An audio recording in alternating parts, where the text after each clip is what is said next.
Julie Hirata Live. A gente já vai recomeçar. Vamos esperar as pessoas irem voltando. Eu vou aproveitar e acender a luz. Deixa eu acender a luz.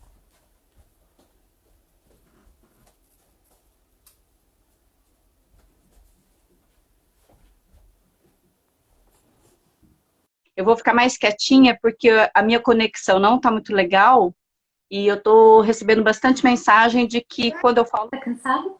Não. Tem criança aí, né? Tem. Eu... Tem daqui pra todo mundo te ver? Vim, cadê? Aqui, ó. Aqui, ó. Oi! Oi, Como é teu nome? meu nome é Caleb. Caleb. E você é o que da Juju? Agora, essa é uma pergunta difícil, hein?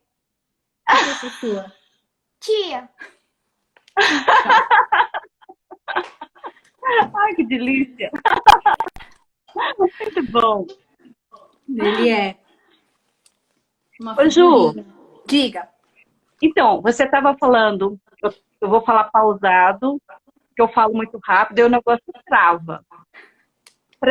Assim, eu vim do montanhismo, então eu conheço algumas marcas brasileiras, eu sei falar de algumas marcas importadas, então a gente é um pouco mais familiarizada, você já viajou bastante também, mas para quem é assim, está começando, muitas vezes, hoje tem o Google, né? É só jogar que aparece todas as opções. Mas as pessoas ainda perguntam, mas qual que é melhor? Qual que eu vou? Você consegue passar e talvez até pôr aí por escrito algumas marcas legais de barraca, alguma coisa assim? Eu acho que eu consigo sim. E eu vou te falar uma coisa.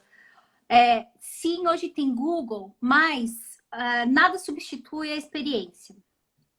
Dos Então, amigos. hã? Dos amigos, a gente fica nos amigos. Os amigos, ou se você tiver completamente não não conectado com o mundo, né? Tem gente que realmente tá fora, né?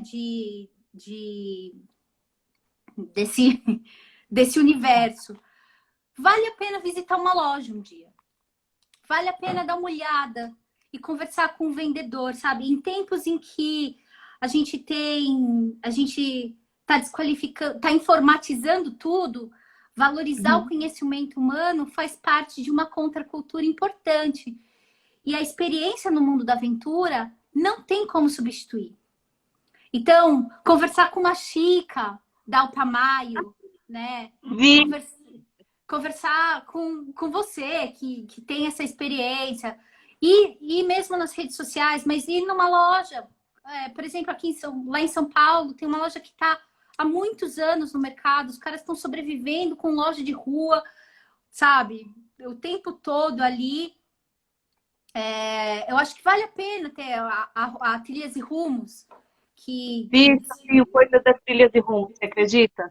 É, então, Trilhas de rumos, acampar. é claro que é interessante, né? Ir numa Decathlon da vida, né? Dessas super mega lojas de equipamentos, mas também, por exemplo, a Trilhas e Rumos tem um grupo de pessoas que são verdadeiramente viajantes, são aventureiros. Então, os caras, você vai falar da bota, eles vão falar com você. Eu tenho vários amigos lá, então os caras vão falar com você a partir da experiência na montanha, né? Na trilha. É claro que é legal você pesquisar e entender um pouquinho, mas trilhas e rumos, isso. Isso. A alta montanha. Então, busca a loja de rua aí da sua cidade, porque normalmente o dono da loja é um apaixonado pelo assunto e adoraria falar sobre isso por horas, sabe? Então, vai lá e fala com os caras, porque vale muito a pena valorizar essa questão da, do conhecimento do mundo da aventura. Tem bastante canal de YouTube também. Hoje o YouTube, né, tem tutorial de tudo. Tem os unboxings, né? Então as pessoas desde a hora que abre a caixa e mostra tudo. Eu fiz alguns unboxings também tanto aqui no meu canal do YouTube tem lá toda uma lista só de equipamentos. Então, se quiser ver vídeo de equipamento, de barraca, dessas coisas, acessa lá. Meu, você me pediu o negócio da barraca, né? Então, a minha é uma MSR. Eles têm... Ó, MSR Gear é o perfil deles aqui. Geartips? Hã? Você estava colocando dos geartips? Não, eu coloquei da MSR, coloquei aí para vocês verem a linha de... A MSR é uma das marcas que mais... que os principais cicloviajantes do mundo têm viajado com barraca MSR. Não sou só eu. Então, vocês podem perguntar para quase qualquer cicloviajante de longa duração, tem estado que é um equipamento super resistente, muito compacto, de uma assistência técnica impecável. Então, eu recomendo muito. Tem uma outra barraca que... Fala, pode falar. Essa barraca, né? A MSR tem os fogareiros também, não é? Tem o quê? É, né? A MSR não é só para barraca, né? São equipamentos de campo, né? Tem. O meu antigo fogareiro era um MSR também. Um MSR NX, que era uma linha exclusiva militar. Então, é específica para condições extremas. Porque lá no Alasca, eu precisei acender o fogareiro com ventos de 30 por hora, 40 por hora. Então, foi bem interessante. Me serviu muito bem. Quer ver uma... O lance do fogareiro, que nem você esteve no Alasca, que é uma temperatura extrema.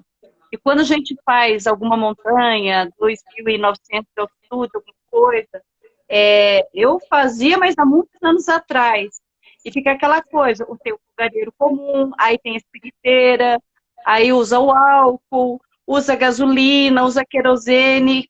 Para quem, assim, porque hoje muitos cicloturistas desejando fazer a volta à América do Sul e para o Ushuaia, aquela dúvida, eu levar, vai acender? Que é coisa que depende de estar acostumado a acampar na cachoeira, a temperatura de 20 graus, 25, 22. Está acostumado a um fogareiro, vai chegar lá e fica assim, ai meu Deus, e agora? Então, sobre isso aí, que a gente tocou no assunto do MSR, né? O que você pode falar para o pessoal que está conhecendo um pouco do planejamento? Espera só um minutinho. Sua mãe está pedindo para você descer. Sua mãe está pedindo para você descer. Ele está curioso. O quê? Ele está curioso aí. Ele faz um tempo, na verdade, que ele quer estar comigo enquanto eu faço uma live. E eu nunca tinha deixado, mas agora hoje eu deixei. Eu não tô mais cozinhando com fogo, ou com fogareiro, né, Suzy? Não sei se eu cheguei a comentar contigo, mas eu não... Desde a Colômbia... Não, desde o Suriname eu não tô mais cozinhando com fogo, com fogareiro. Mas uma coisa que eu falo bastante do fogareiro, que é uma decisão, essa sim é muito pessoal, porque tem gente que usa a espiriteira tipo Trangia, né? Que é aquela que só coloca o álcool e dá para você fazer isso em casa com uma latinha. E ó, o Damião falando, eu tô usando uma Bush Box agora. E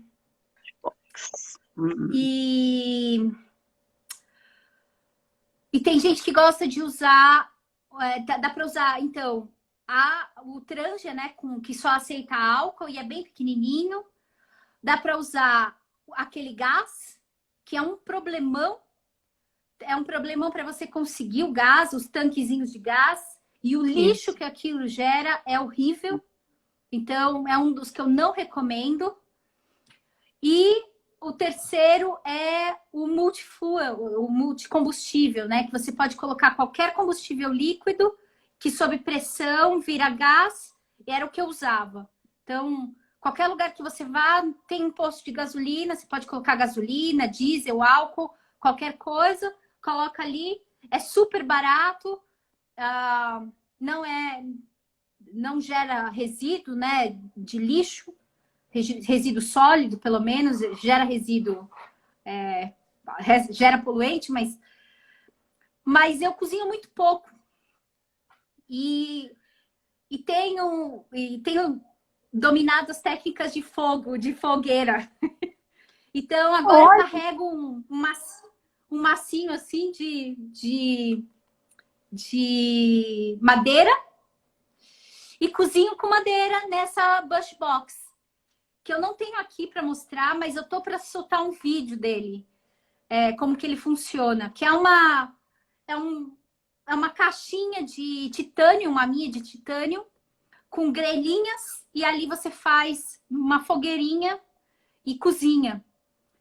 É super legal, porque é uma fogueirinha mesmo, e eu já grelhei queijo, já fiz um monte de coisa gostosa, já fiz churrasquinho de berinjela, é bem gostoso. Então, eu prefiro... Hã? O Papa Estrada é o Wilder, que é do grupo do Hospedal, ele falou que ele gosta de cozinhar na lenha quando possível. Porque é uma coisa que você está falando e muita gente nem imagina dessa possibilidade, né? Já pensa no fogareiro. E o botijãozinho, apesar de ser prático para quem está começando, vai fazer um final de semana, isso numa viagem longa, imagina, né? A duração dele, eu não sei quantas cozinhadas que dá. Aí você tem que descartar, procurar uma loja que não é sempre que você acha e você gera lixo.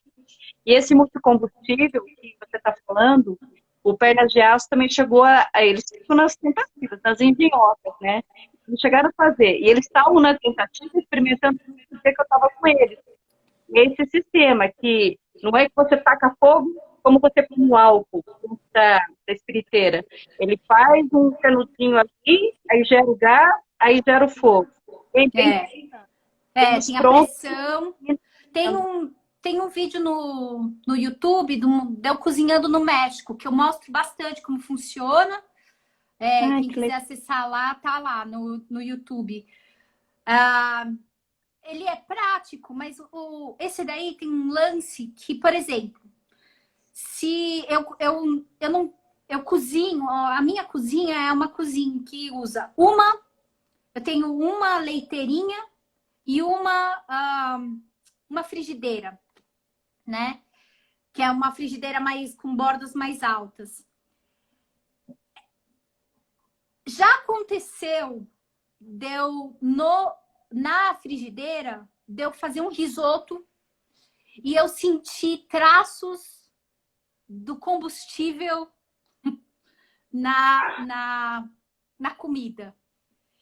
E, isso é muito chato, porque eu sei que é muito pouco, eu sei que é quase nada, mas é alguma coisa e eu não gostei, eu não gosto, não estava muito feliz. O bom da Bush Box, né, da caixinha, é que a fogueira não vai no chão. Ou seja, você pode estar na sacada de alguém, né? Como já aconteceu, né? De eu cozinhar com a Bush Box dentro do quarto do albergue. Que é a mesma coisa que... Eu não posso fazer uma fogueira dentro, né? Colocar ali a lenha e colocar no chão e cozinhar ali. Mas com a Bush Box eu consigo. Então dá para você colocar a lenhazinha ali, vira uma lareirinha, inclusive. Lá no Equador me foi muito útil, porque eram uns lugares muito frios e não dava conta de ficar... Então, eu fiz ali uma lenhazinha e fiquei. E esquenta o lugar, assim, é bem gostoso. Eu vou mostrar para vocês no vídeo. O Damião falou que tá esperando, né, esse meu review. Tá todo mundo curioso, eu também tô. Eu vou postar. O vídeo tá... Eu sou muito lenta para fazer edição, mas eu vou terminar essa semana. para postar no IGTV. Porque é muito legal, eu gosto e tô muito feliz com ele, assim, tá? Eu posso queimar o que eu quiser lá. Às vezes, para começar o fogo, eu cato um pouco do lixo ali que tem. Eu sei que queimar não é o ideal, mas às vezes um rolinho de jornal que tem ali, eu uso. Então, eu tenho gostado bastante, tenho usado bastante esse e recomendo. Recomendo quem quiser. Ele não é muito barato, mas ele dura para sempre. Isso é interessante, o investimento. É, o investimento, exatamente.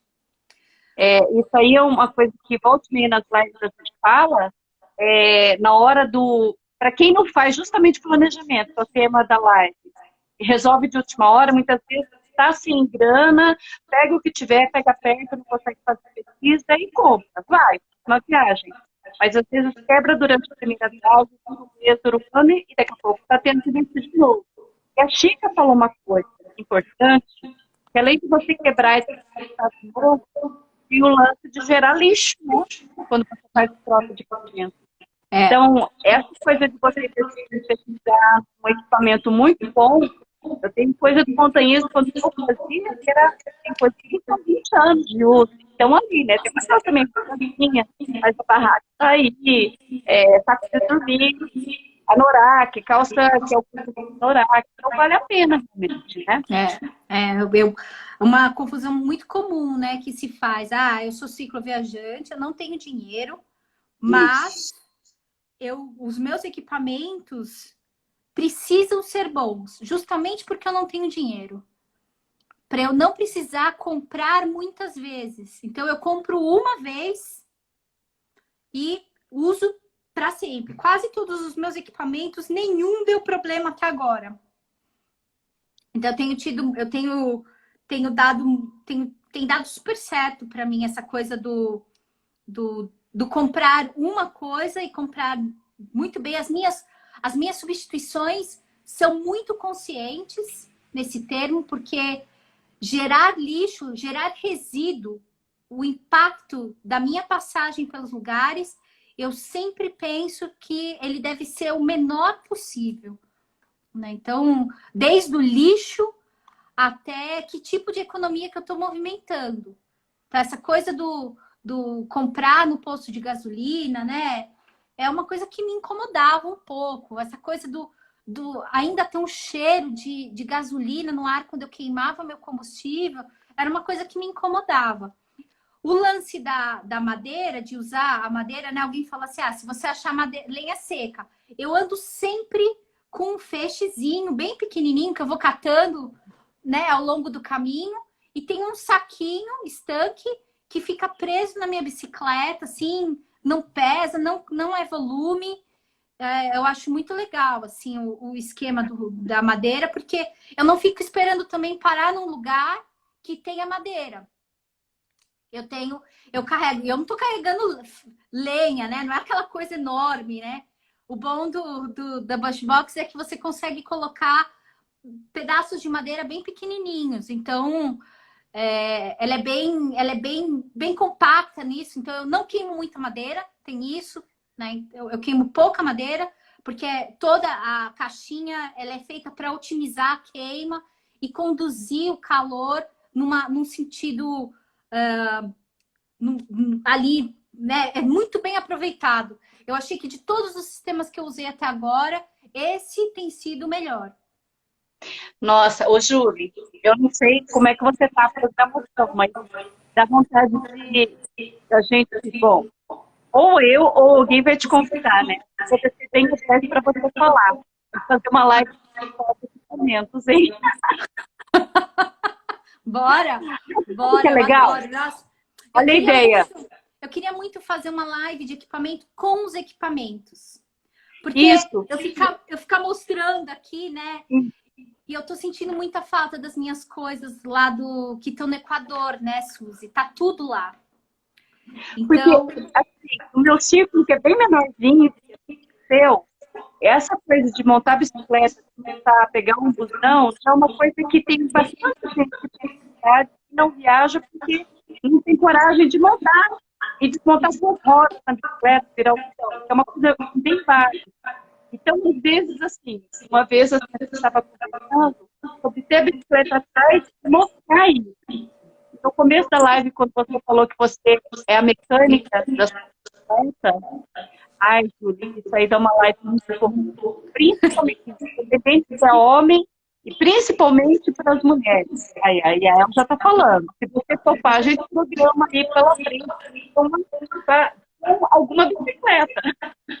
Não, bora, eu quero muito. Eu, inclusive, eu tô pensando na possibilidade de... o Equador já está sinalizando aí a possibilidade de abrir as fronteiras. Eu tô pensando em ir um pouquinho antes para poder reabrir meus equipamentos, dar uma olhada neles, como eles estão, né? Eu tô com medo da minha barraca mofar, sei lá. Eu tô cheia de coisas aqui pensando. Eu adoraria mostrar meus equipamentos com tranquilidade, assim, para todo mundo. Com muito, muito mesmo. Adoro falar de equipamento, gosto muito. E tô sempre de olho nas coisas novas, mas as minhas coisas são todas velhinhas. Raramente. Agora, por exemplo, eu comprei... na verdade, eu ganhei a Bushbox, né? Que foi um presentão, assim. Porque eu sei que ela é super cara. O pessoal que tá pedindo onde que compra a Bushbox, depois me manda um privado que eu mando o link, porque agora eu teria que pesquisar.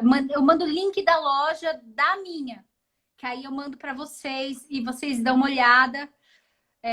Tem vários tamanhos, vários materiais, então é bem legal. Eu acho que nós vamos fazer uma live de mecânica, ó. A Raquel já está pedindo. Bastante gente interessada em saber. Você sabe por quê, Júlia? Quando você vai a primeira vez, que você já viajou bastante. Eu não sou cicloviajante há tanto tempo, mas eu vim dos trekkings, da montanha, corrida, montanha. Então, aqui eu fui para cá. Então, algumas coisas que a gente parece tão básicas, para algumas pessoas aqui é super novidade. Então, é bacana a gente zerar e começar a explicar tudo isso, porque teve a live com quem que era? Acho que era o Rafael e a Rafa, lá do Alternativamente, que é o Rafa Heimlich. Teve pessoas que perguntaram se eles levam toalha em viagem. Então, são perguntas bem básicas, porque assim, perguntar, vocês tomam um bom caminho, né? Muitas vezes não, né, Júlia? Ai, toalha é um outro... Parece uma coisa tão simples, né? É legal que você tocou nesse assunto. Nesse item especificamente, porque toalha parece uma coisa tão boba, né? É tão toalha. Tem gente que até esquece toalha, né? Mas toalha é um negócio que eu sinto tanta falta. Eu tenho aquelas... Seca. Os tecidos absorventes, né? Que não é uma toalha, aquilo. Mas eu odeio. Ó, quem chegou aí? Ciclo Aventureiro! Guga, mostra suas canecas! Pois é. Para quem não sabe, o Guga aí é o ciclo aventureiro que chegou, que a gente estava falando das canecas. Aí depois vocês procurem ele no perfil dele. E um super apoiador da viagem Extremos das Américas. Da minha viagem. Um super apoiador. É ele quem faz a edição dos vídeos do YouTube. Da temporada México. E se tudo der certo, da temporada Belize, né, Guga? Ai, que legal. É difícil, né, Júlia? A gente fica aqui conversando, aí começa a olhar ali e a gente começa a brincar. É isso. Mas, eu super topo uma live de equipamentos, mecânica, o que for. Super top. Mas a gente estava falando de... Opa, eu estou tentando por aqui, ó. Vamos mexer com um pouco. Quem quer uma live de equipamento, manda coraçãozinho. Fazer que nem o povo da ginástica. A coisa de ginástica. Quem quer dar aula, manda coraçãozinho. Aí você põe coraçãozinho. Ai, que massa. O Guga tá falando da minha misturinha para tomar banho. E o sabonete que não agride a natureza. Né? Isso. Eu tenho uma misturinha de bicarbonato de sódio e vinagre, né? O shampoo e condicionador. E também eu uso a areia do fundo do rio de sabonete, quando é o caso, né? Eu tenho uma pedra pome também, que é uma pedra pome um pouquinho mais fininha do que a pedra pome que a gente tem aqui no Brasil. Eu comprei na Colômbia, mas ela serve como um sabonete mesmo e ela vai se desgastando como um sabonete. É bem legal, mas ela dura assim meses. E ela serve inclusive para passar no rosto. Então tem várias coisas. Se vocês buscarem na internet também tem várias receitinhas e eu recomendo que vocês façam um teste em casa antes, para você descobrir qual é o balanço melhor para o seu cabelo, né, para sua pele, o que é legal para tomar banho em rio. Eu tomo muito banho em rio e na torneira das pessoas. Eu ouvi você falando outro dia, né, Suzy, que você tem as manhas de se trocar na frente de todo mundo sem precisar. No livro.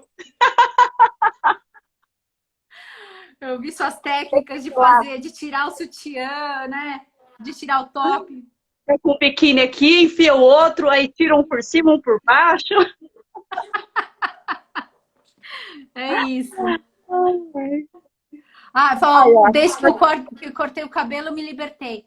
Essa da coisa do cabelo, eu corto meu próprio cabelo, mas vira e mexe eu flerto com a ideia de raspar. Quem sabe um dia eu consiga, eu tenho a coragem.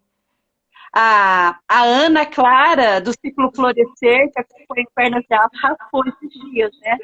E a Rafaela do Olimpo praticamente raspou também, ela passou máquina, né? Bem curtinho. E eu também tinha o cabelo comprido que nem o seu. No ano passado, nessas viagens, então, o lance de tomar banho, em albergue, em caminho de Compostela. Você fica caçando shampoo e condicionador no banheiro, porque assim, já acabou mais tempo, né? O Davi colocou aqui o sabão de coco. Eu costumo levar também o sabão de coco. Tem já lava roupa, lava cabelo também. E dura meses, tem mil e uma utilidades. O sabão de coco eu gosto de raspar para lavar roupa no meu saco estanque. Também, esse é um vídeo que tem lá no YouTube. Verdade. Eu lavando roupa dentro do saco estanque. Que eu faço raspagem de sabão de coco. Eu uso sabão de coco, inclusive, para lavar louça. Isso. Ele é multi, né? Você pode lavar roupa, tomar banho, lavar o cabelo, lavar... E outra, ele é sólido, né? Porque o líquido ocupa mais espaço. E tem o plástico, né? Hã? E tem o plástico, né? O líquido você tem que carregar no container. Olha o Léo viajando pelo mundo. O Léozito, a gente estava conversando hoje. Ele me mandou uma foto muito fofa. Eu não sei se o Léo tá em viagem. Ô, Ju! Tem muita gente que não sabe essa história. Você falou, são coisas que a gente já está acostumada e muita gente nem sabe. Você falou do saco estanque que vira uma máquina de lavar. Conta um pouquinho disso aí, para entender. Bom, meu saco estanque é um saco, o que eu uso para lavar roupa, ele é plástico. Na verdade, ele é de vinil. E ele tem um fechamento que eles chamam de roll top. Eu não sei se tem essa tradução em português. Tem? Que você enrola a entrada, a boca do saco e veda. Então, e aí eu coloco a roupa lá dentro, um pouquinho de água, um pouquinho de sabão e chacoalho. E sacudo bastante, igual uma máquina de lavar roupa mesmo. Aí sacudo bastante, vira um bexigão com ar, água e sabão com a roupa, sacode bastante, aí você consegue jogar. Aê! É isso aí. Esse daí é corisco? Não, Montana, mas eu comprei na Caverna do Petar. Então eu tenho Ah, 2 pequenos, mas eu tenho os grandes. Eu acho que a Chica deve fazer também. Para eu quem não tenho um que sabe, inclusive é transparente. O meu é da City Summit. porque Mas daí é bem. colocou. Esse é É isso. plástico também, né, Suzy? Ai, não sei te dizer.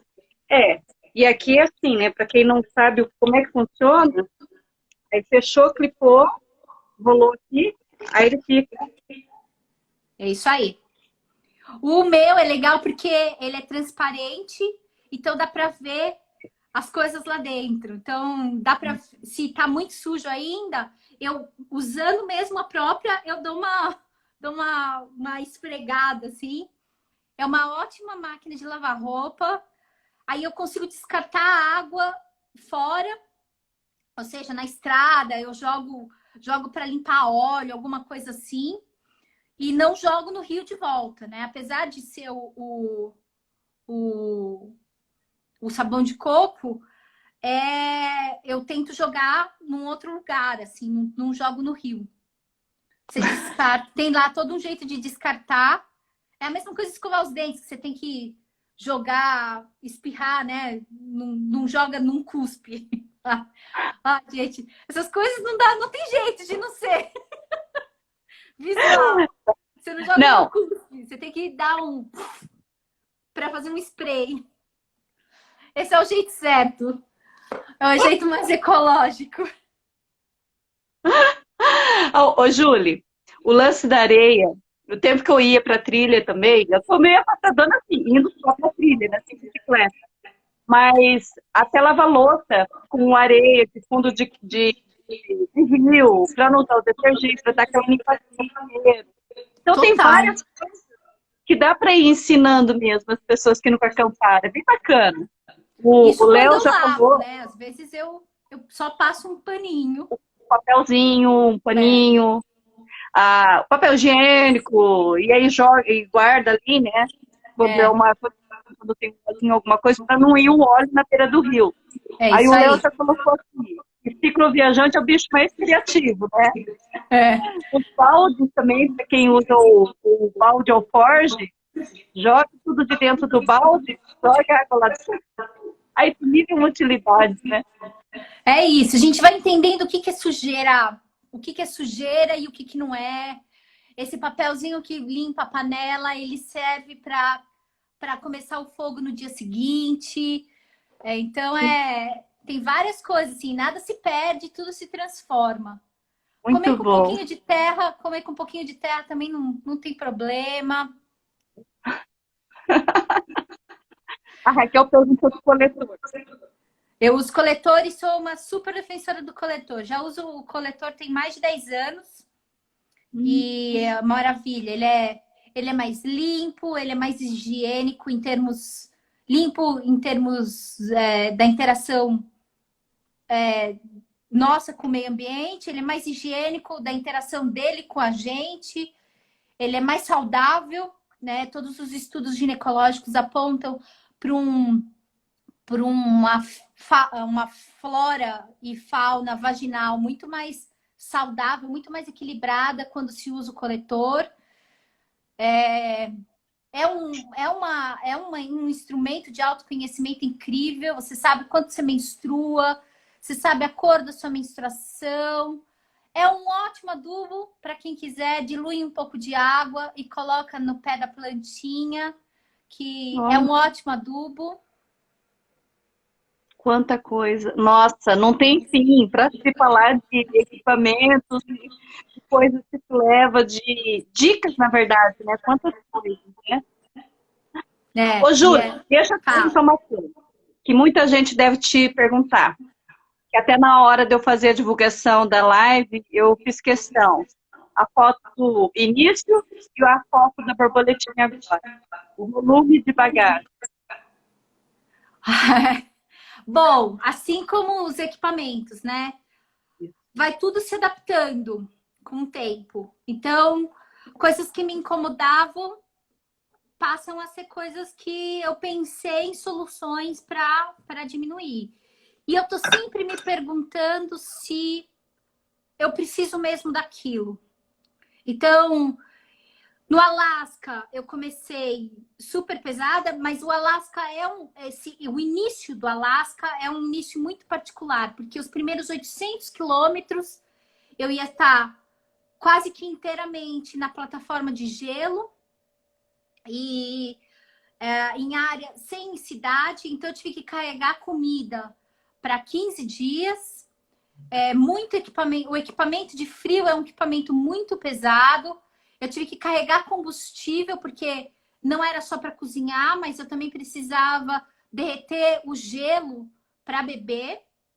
Então, eu tive que carregar muito combustível. Então, esse início do Alasca é um parênteses muito à parte, porque os primeiros 800 quilômetros da Dalton Highway foram muito diferentes de todo o resto da viagem. Mas lá no início, eu estava com mais de 80 quilos de peso. Se eu O não me engano. pessoal 80, né? Isso. Eu estava com quase... se eu não me engano, eu estava com mais de 80 quilos. Eu sou péssima para memorizar as coisas. Mas Tinha o lance eu tenho... Fala. Não, da água. Eu lembro que numa das lives você comentou que você carregava água. Até que você percebeu que não tinha por que carregar água. Conta essa. Foi pouquinho tempo, Suzy. Foi só a primeira garrafinha. Eu tenho muita vergonha disso. Não, mas é legal, Mostra, sabe por né? quê? Como Como a gente é. Não, mas todo mundo faz, então Fala. as pessoas se sentem mais normal. Fala assim, eu também aprontei uma assim. Não, é o tipo de coisa que quando você se dá conta, eu queria ter um espelho para olhar para mim mesmo e falar, nossa, meu, que coisa mais sem noção. Mas imagina, no dia que eu saí lá no Alasca, tinha uma nevasca, eu saí, não era tão cedo, mas estava no meio de uma nevasca. E aí, estava pedalando, os primeiros, não deu uns 5 quilômetros, assim. Eu entrei na estrada e eu caí. Aí, pedalei mais um pouquinho, caí. Pedalei mais um pouquinho, caí. Eu falei, quer saber? Eu vou encostar a bicicleta e vou tomar uma água. Quando eu fui tomar água, não tinha a água, estava congelada já. Sorvete. Eu acho que já não tinha nem, sei lá, não deu nem meia hora. E a água já estava congelada. Aí eu falei, por que eu tô com 4 garrafinhas de água aqui? Eu tô com 4 garrafinhas cheias de água, Suzy. E não é leve, né? Não, e gelo, negócio de... No meio do gelo. E o pior, né? Ali só 3 das minhas garrafinhas lá no início eram de plástico, ou seja, eu teria que derreter a água para fazer banho-maria, para poder derreter a água de dentro da garrafinha. Era um processo a mais, uma etapa do processo a mais para eu poder só beber água. Eu só queria beber água. Então, é aquela coisa, uma coisa tão simples e a pessoa deu um jeito de complicar. Eu sou professora de biologia, né? Mas dei muito tempo alfabetização científica. Eu falei, eu olhei, imagina meus alunos me olhando, minhas alunas vendo eu fazendo essa pataquada aqui agora, né? Mas elas não estavam no Alasca, né, Ju? Eu me senti muito banana, muito banana. Deixa eu te perguntar uma coisa. Diga. O Igor não, o Davi perguntou dos alforjes, que continuam dando problema. Não sei se ele está dando o Davi, bom, no grupo ele está como Davi Dias, que ele tem o blog. O Carlos perguntou depois se é o simples e o correto. Ai, tá muito engraçado. O que, Suzy? Agora eu vi a pergunta. Perguntou do forte e o Carlos Veríssimo perguntou dizem que é o conceito simples e o correto. Qual a importância de vencer? O simples é o correto, esse é um termo que o correto e é um termo que caiu muito para mim, assim, correto e verdade. São coisas são palavras que eu tento evitar ao máximo. Por quê? Porque o que é correto para mim não é para você. Mas o simples, o minimalismo, é uma vida de muita liberdade, né? Viajar simples, viajar com pouco, viajar. Eu consertei a minha bicicleta literalmente em açougue já, né? Então, eu já tive no México, literalmente, quem me ajudou foi um açougueiro, foi os equipamentos de um açougue. E eu não poderia ter isso se eu tivesse um equipamento super elaborado, né? Altamente tecnológico. Então, a minha bicicleta, com o tempo, quem olhar, né, esse meu post da evolução da minha bicicleta, é que desde sempre eu venho no movimento de reduzir e simplificar. Antes de viajar, a minha bicicleta tinha algumas coisas que eram que são consideradas melhores e que eu simplifiquei. Uma delas foi, por exemplo, a transmissão hidráulica do meu freio. Então, eu transformei a transmissão hidráulica para transmissão, os cabos para cabo, né? Porque o hidráulico, ele é um freio que responde muito melhor, né? Ele tem um desempenho muito melhor. Mas, se ele te dá um problema no meio do gelo do Alasca, ou no meio do deserto do México, do norte do México, ou nas montanhas de Guadalajara, nas montanhas de Honduras, para você encontrar um mecânico que consiga fazer sangrar o líquido, né? É uma dor de cabeça, é caro, é complicado, precisa de um lugar limpo, de uma pessoa que saiba fazer, que tenha tudo certinho. Eu não consigo fazer isso de ponta cabeça, eu, como cicloviajante, eu não tenho lá um stand para colocar a bicicleta e fazer tudo nela na posição certinha, na minha altura, fazer o vazamento, tudo certinho, o sangramento, tudo certinho. Eu vou fazer tudo de ponta cabeça, ou pendurada na cadeira, né? Então, na beira da estrada, que é um lugar imundo. Então, eu fiz várias mudanças e o freio foi uma delas. Eu também, os meus bagageiros, também o atachamento do bagageiro também. Acho que até por isso o Dias perguntou, né? O Davi. Estava dando problema. Davi Dias. Porque eu tive problema lá no Alasca. A tripiração da Dalton detonou o meu bagageiro e eu perdi. Eu acho que eu carrego uns 3 ou 4 parafusos dentro do quadro, inclusive por causa disso. Mas hoje eu não tenho mais problema. Mas eu não tenho mais problema por 2 razões. Eu troquei o bagageiro, eu reduzi a minha bagagem e reduzi o peso das minhas coisas também. Eu acho que eu percebi num dado momento que não se tratava só de ser o equipamento, não era só o equipamento. Não tem equipamento no mundo que aguente a trepidação que eu estava submetendo na minha bicicleta, com aquele peso que eu estava submetendo, né? Então, eu estava judiando muito dos meus equipamentos. Então, eu tinha que tomar decisão. Ou eu continuava pesada daquele jeito e fazia uma viagem mais na estrada, ou eu ficava mais leve para eu poder ir para a montanha, para ir para a trilha, para ir para a estrada de terra e submeter aquela vibração, porque aquilo lá é fatal para qualquer metal, né? Porque essa parte assim o pessoal que está começando a viajar, pergunta, né, da questão do bagageiro, modelo que fixa no canote, que fica no quadro. Como você está? Qual modelo que você usa? O meu bagageiro dianteiro, que é o mais... O meu traseiro é preso no quadro e no eixo Isso. da bike. tá? Próximo Então, peso da roda e no quadro. isso. O de E o trás. dianteiro? O dianteiro, porque eu tenho ainda a bicicleta que eu tô, né? A borboletinha. É uma bicicleta que tem suspensão. Então, precisava acompanhar o efeito da suspensão. Então, eu tenho...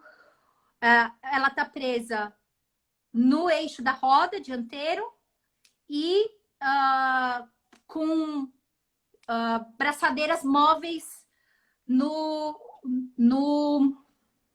na Garfo? suspensão. Hum. No garfo da Mas suspensão, o pessoal sempre pergunta, assim, para quem está começando, sempre pergunta. Eu nunca usei o bagageiro dianteiro, então eu tenho. Eu Ah, tenho, eu tenho, e agora todo o peso da minha bicicleta tá focado no terço dianteiro da bike, para maior controle de subida e de descida também. você fez um Vale a mix pena? agora, né? Fiz. Vale a pena usar a suspensão? Não. Não vale.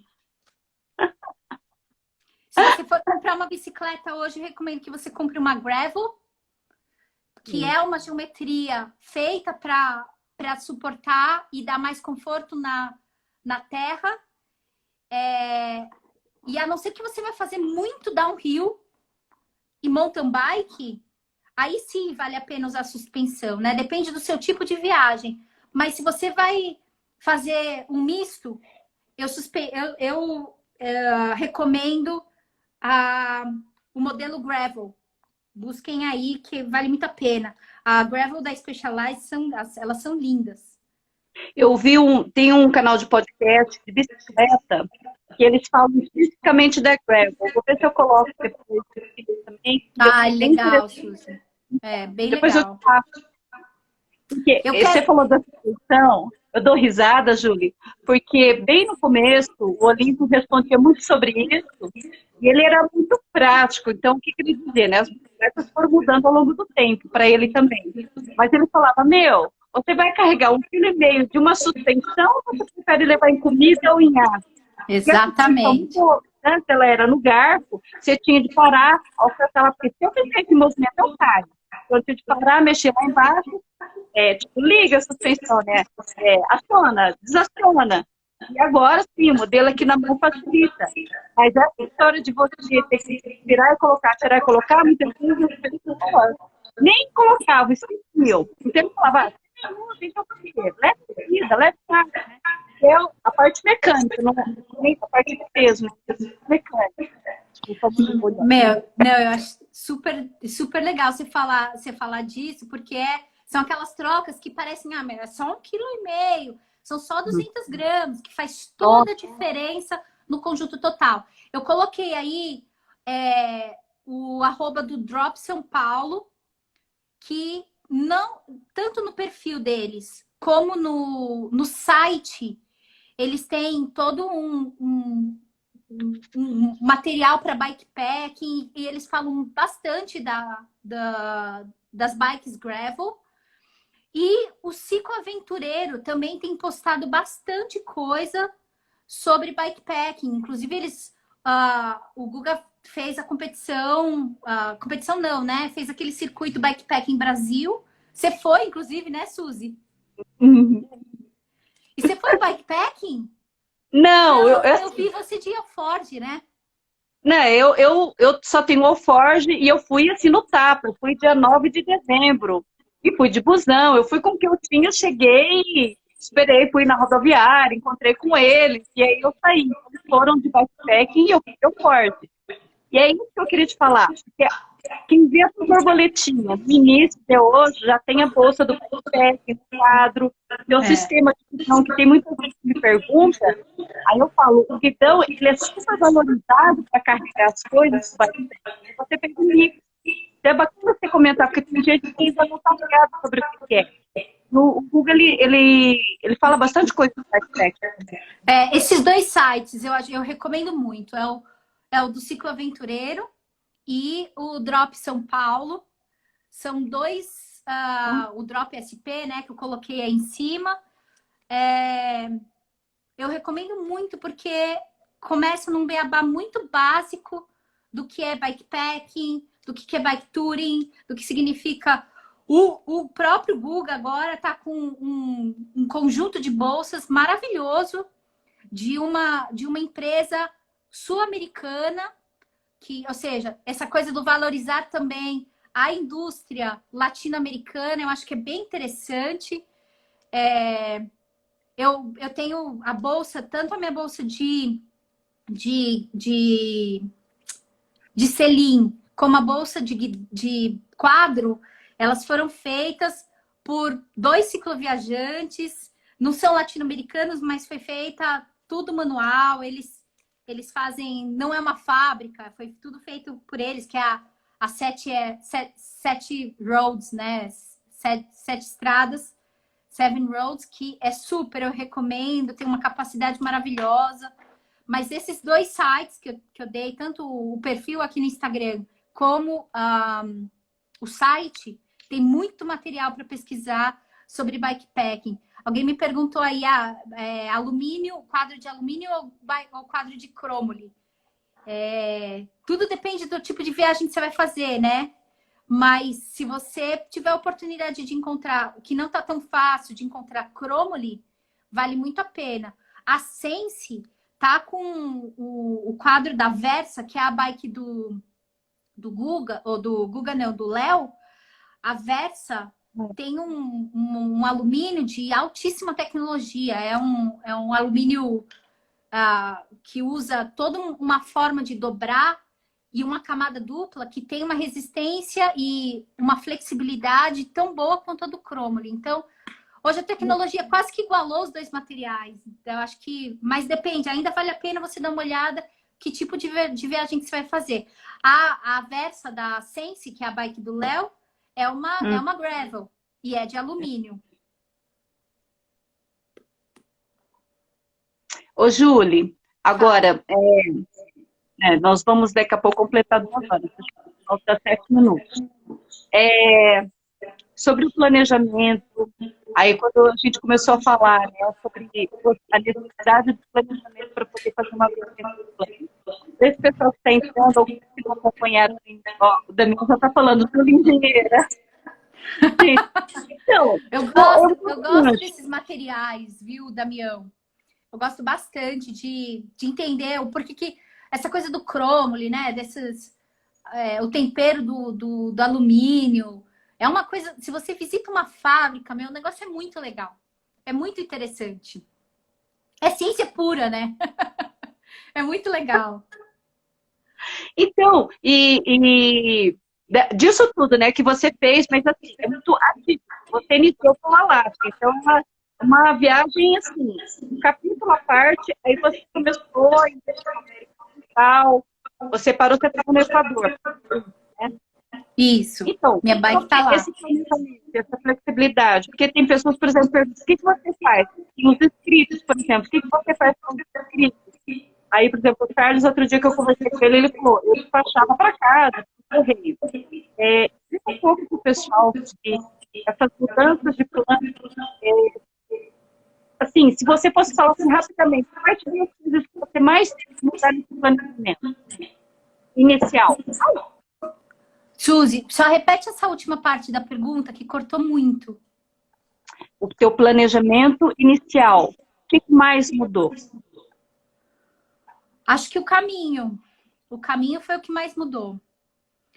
Primeiro, porque eu me subestimei no planejamento do caminho quando eu saí. E depois de subir algumas montanhas, eu percebi que eu era muito mais forte do que eu imaginava. E então eu comecei a encarar uns trechos mais que exigiam um pouco mais de resistência física. Eu sou um trator. Eu não sou rápida, mas eu sou muito forte. Então, eu sou aquela coisa da cadência curta, mas constante. Eu não sou rápida, nunca fui e nunca vou ser. Porque Que bom.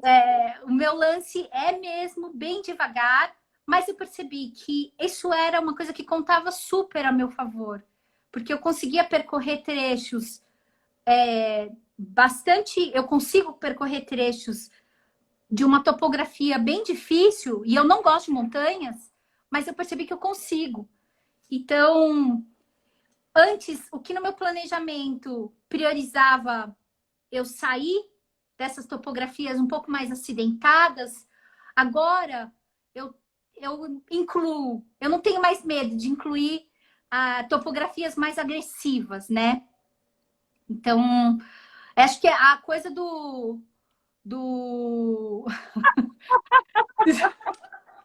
se tiver a coisa da montanha, não é mais um problema para mim. Então, a Colômbia foi um exemplo. Esse vídeo que o David Dias está perguntando aí, né? Tá falando. Não dá para falar sério. A mesa de Santos, né? Que é uma subida muito difícil, mas pior do que a subida, a descida é muito, muito difícil. Eu não colocaria no meu caminho lá no planejamento de 2015. Mas hoje eu não tenho medo de colocar. Então hoje eu vou fazer trechos da Inca Divide, por exemplo, que no meu planejamento inicial não estava. Eu percebi em mim uma força física e psicológica muito maior do que eu tinha imaginado. Você faria Inca Divide? A competição? De jeito nenhum. Mas você vai passar por pedaços dela nessa viagem? Vou passar por um trecho muito bom da Inca Divide. Tudo que foi nas montanhas, eu vou passar. Nossa, inclusive, menina. Eu tô com o mapa da Inca Divide aqui. Não, porque na época a gente ficou acompanhando o Léo, né? Ô, Ju, você quer continuar ou você vai querer interromper essas 2 horas que tem 3 minutos? Ou... Eu preciso fazer xixi, Suzy.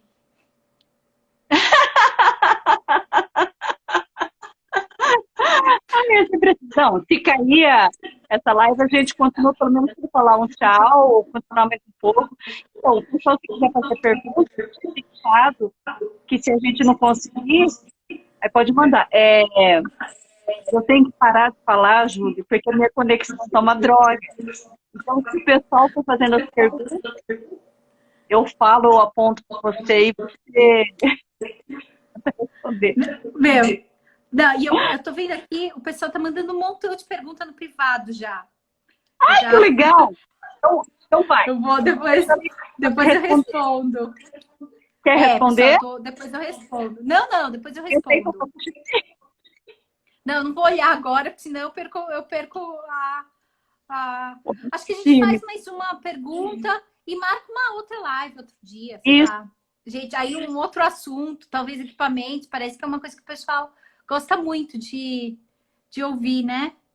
É parte que o pessoal tem dúvida, né? As pessoas geralmente quando começam a conversar com a gente sobre viagem, perguntam desde o alforje, bagageiro, tanto de roupa que leva. É bem interessante falar disso. Ó, o Papa Estrada, que é o Wilder, nossa, esse cara viaja desde os anos 90, viu? 94 ele já estava viajando, ele é brava. E já viajou para a América do Sul e o mundo. Super gente boa. Ele está perguntando como é que está o trâmite para passar nas fronteiras. Onde você passou? Cada fronteira é uma fronteira, né? É bem legal isso, porque cada fronteira é uma fronteira, mas cada pessoa que está cada agente de fronteira vai te tratar de um jeito diferente. Então, eu sempre tento